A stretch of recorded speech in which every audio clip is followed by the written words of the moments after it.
What would you do if you weren't afraid?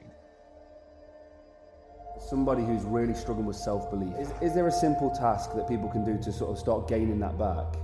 Yeah, you have to be clear of your purpose and your goal. You're the captain of your ship and the master of your fate. You got one life to live, and it's a choice you got to make. But in the end, if your belief in yourself is unwavering, you will achieve everything you've dreamed of.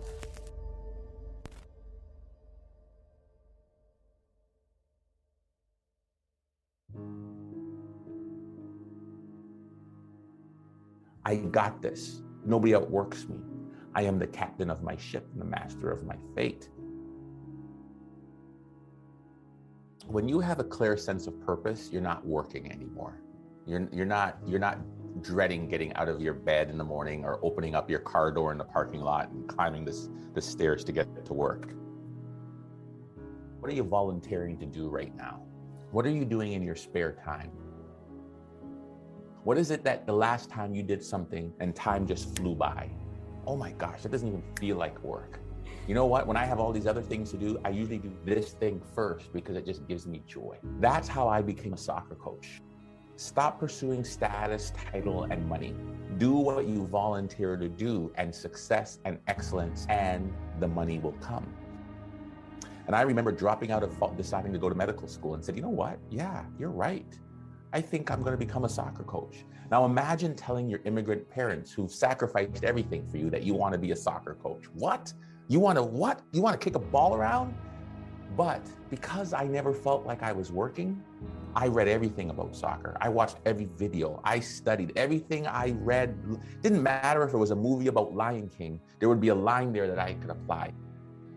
It didn't matter if I was watching a corporate video on Honda about Kaizen and excellence. I thought how I could apply that to soccer. And so by doing and pursuing something that I loved, my passion, I was able to be resilient because this is my passion. It doesn't mean that excellence happened right away. I was able to weather downturns and rejections and all these things because I loved it. And I didn't care about what material wealth or status. And then all of a sudden, I became really good. And in 10 years, I became the highest paid athletic director, the highest paid soccer coach, all because of my pursuit of my purpose. It's hard because, you got families, you got mortgages, you got car payments. It's hard. So in order to pursue your purpose, you've got to recognize it takes courage. And you have to be willing to sacrifice. I had a person who gave up his corporate job and decided to become a coach. And he was making $400,000 a year. And he became my assistant coach for $6,000. And for 5 years, he became an assistant coach because he wanted to learn. Fast forward 10 years later, he's coaching in the MLS, making more money than he did as a corporate person. So I will tell you, yes, I don't want to mislead any folks that are out there. It's scary. Your quality of life in terms of material possessions will probably go down. But your quality of life in terms of health, well-being, stress, hope, optimism, happiness will go way beyond anything you imagined. And I tell you this, the people who pursue hope, optimism, and purpose live way longer lives, have way less stress, recover from injury and surgery quicker than anybody else. So by the time you look at that big house, that mortgage, that fancy car, you got one life to live, and it's a choice you got to make. You have to be clear of your purpose and your goal. What is your goal? Whatever your goal is.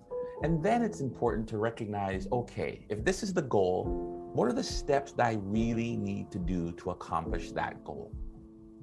You can't have these goals down, hidden away.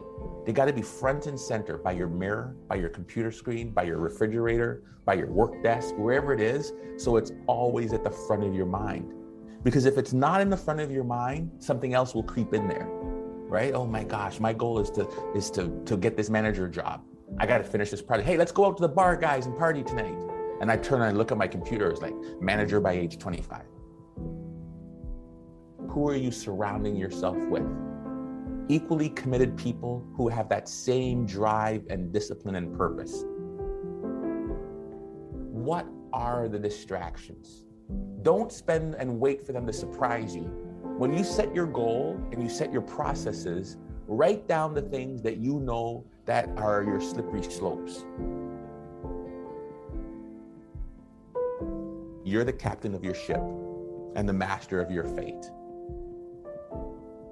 Nobody outworks me. When things didn't come quick and easy, and it took me longer, it doesn't matter how hard it is. Doesn't matter how long it takes. I'm gonna show up early. I'm gonna stay late, right? When I was being paid so much, everybody wanted, like, why? It's like, nobody outworks me. I don't care how long it takes. I was committed to being the very best.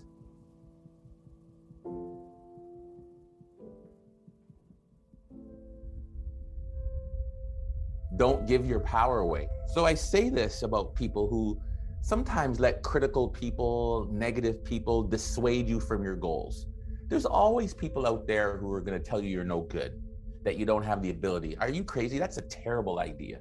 Why are you doing that? And all of a sudden, yeah, you're right. Yeah. And as soon as you let them take over, then you've given away your power. And what I mean by that is you've listened to them and you've let them stop you in your tracks. And I'm like, what the heck? Who knows? Do you know? Like, imagine, I remember there's a lady one time that it's like, that's a terrible idea. I don't even know who you are.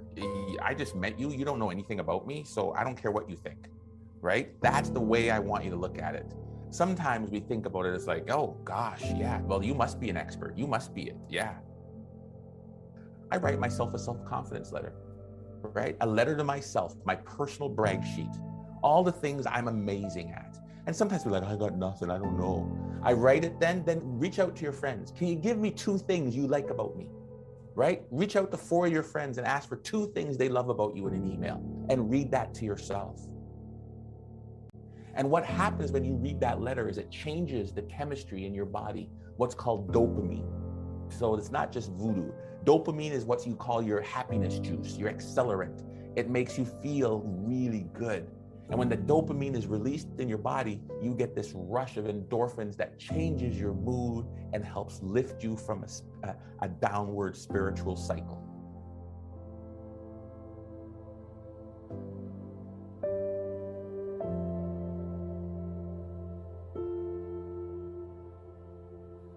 Well, I think the biggest thing people that come to me is they've just experienced failure.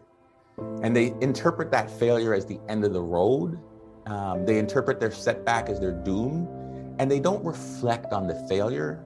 And this is what I'm trying to get people to understand, is that failure is part of the process, especially for high performers. I really believe that if you're not failing, then you're staying within a safe zone, then you're not really reaching peak performance. You're not really innovating. In order for you to really move an organization or yourself forward, you have to be willing to stretch and strike out a few times. You have to miss the mark a few times, because it's in that uncomfortableness, that failure, that you then reflect, what am I going to do differently? What do I need to do? That's where the growth happens. Achieving a skill doesn't have to happen immediately. It means not yet. And so one of the things you've got to recognize is that your failure doesn't mean no. Your failure means not yet.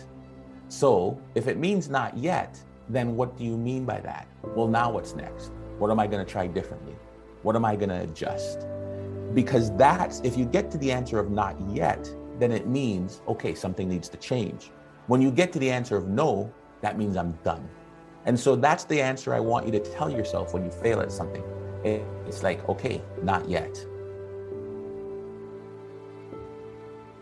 Well, what are the reasons why it wasn't not yet? What could have been possibly?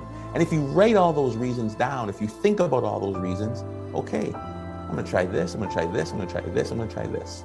All right. And then you've crossed it off. That doesn't mean it's gonna happen again. Dang it still didn't work.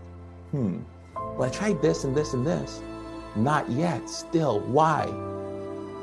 If Gladwell or talks about the 10,000 hour rule, Or J.K. Rowling took what, 12, 15, 20 times to get her book published? Or Edison took thousands of times in a light bulb? Surely I can take more than 1 or 2 times to persist in order to achieve my dreams. What would you do if you weren't afraid?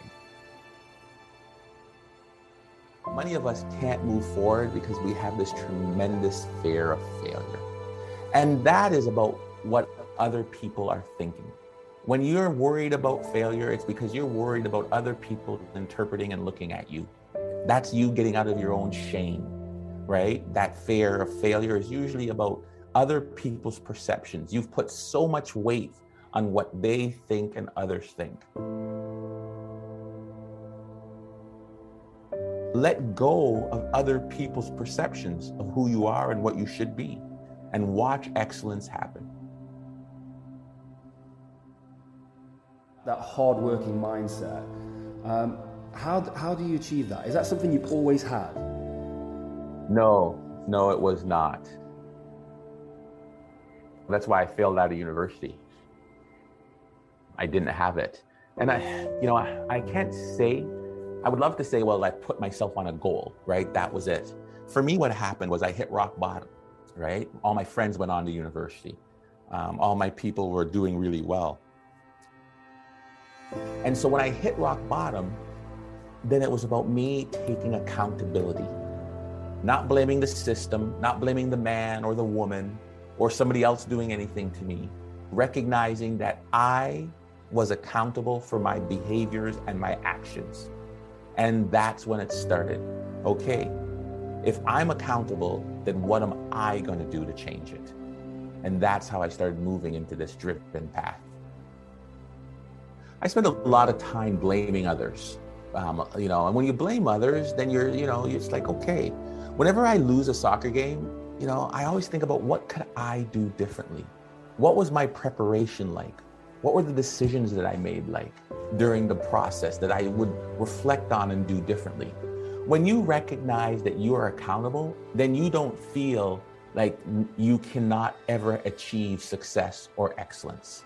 Then you recognize it's in your own hands. Recognize for me that being accountable means taking ownership over your actions, your thoughts, your beliefs, your friendship group, your work ethic, all those things. It doesn't mean that somebody else can do whatever. If you're unhappy in your job, you're accountable. Make the decision and find a new job. Right? I got to stay. My boss isn't. No, you're in charge. And so when I talk about accountability, it's not about blaming anybody else.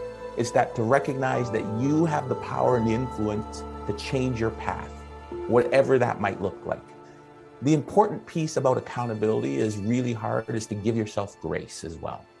So don't say, oh, I'm accountable, and then beat yourself up about all the mistakes that you've made. Say that I'm accountable to having a learning growth mindset. I'm accountable to improving my situation. I'm accountable to X, Y, and Z. It doesn't mean that you're perfect. It doesn't mean that you're without failing, that you will be like exceptional in everything you do. It means that you're willing to try and try again until the outcome is the one that you deserve. I would say this, if I could go back 20 years ago and start all over again, I would tell myself this. In this journey that you're going to be on, there are going to be some ups, there's going to be some downs. There's going to be some good days and bad days, good months, bad months, and believe it or not, some good years and bad years. But in the end, if your belief in yourself is unwavering, you will achieve everything you've dreamed of. Enjoy the ride.